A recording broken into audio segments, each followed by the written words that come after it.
Hello మావా, ఈ రోజు మన మూవీ రివ్యూ వచ్చి ఫైనల్ డెస్టినేషన్ పార్ట్ 4. ఈ మూవీ ఎలా ఉందో ఈ వీడియోలో చూద్దాం. First of all welcome to ghost critics. Final destination part 4. ఈ మూవీ చూసాక నా ఎక్స్పీరియన్స్ అయితే బాగుంది మావా. ఈ పార్ట్ 4 లో స్క్రీన్ ప్లే కొంచెం డిఫరెంట్ గా క్రియేట్ చేశారు. Nice try. అండ్ ఇది ఒక హారర్ థ్రిల్లర్ మూవీ. ఈ మూవీకి సెన్సార్ బోర్డ్ 18+ ఇచ్చారు. It's a watch alone movie మావా. ఇంకా ఈ మూవీ మనకి నెట్ఫ్లిక్స్ అండ్ అమెజాన్ ప్రైమ్ ఈ రెండు OTT లో అవైలబుల్ లో ఉంది.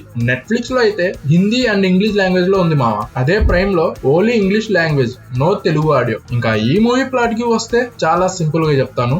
సేమ్ పార్ట్ 1, 2, 3 ప్యాటర్న్ మావా. చనిపోతున్నామని ముందే తెలిసి ఎలాగైనా సే అవ్వాలి అని ఆ డెత్ చైన్ ని బ్రేక్ చెయ్యాలి అని అనుకుంటారు. అయితే మరి సే అవుతారా లేదా అనేది ఈ మూవీ చూసి తెలుసుకోవాల్సిందే. ఇంకా 2 మూవీస్ బ్యాలెన్స్ ఉంది మావా. ఆ మూవీ రివ్యూస్ ఇచ్చిన తర్వాత ప్యూర్ హారర్ మూవీ రివ్యూ ఇస్తాను మావా. ఇంకా ఫైనల్ గా ఈ మూవీకి IMDb రేటింగ్ వచ్చి 5.1 అండ్ నా రేటింగ్ 2.5 హాలోస్. ఈ మూవీ చూసాక మీకు ఎలా అనిపించిందో కింద కామెంట్ చేయండి. ఇంకా మన ఛానల్ ని సబ్స్క్రైబ్ చేయకపోతే ప్లీజ్ డూ సబ్స్క్రైబ్ అండ్ ఈ ఛానల్ ని సపోర్ట్ చేయండి మావా. And thank you for watching this video.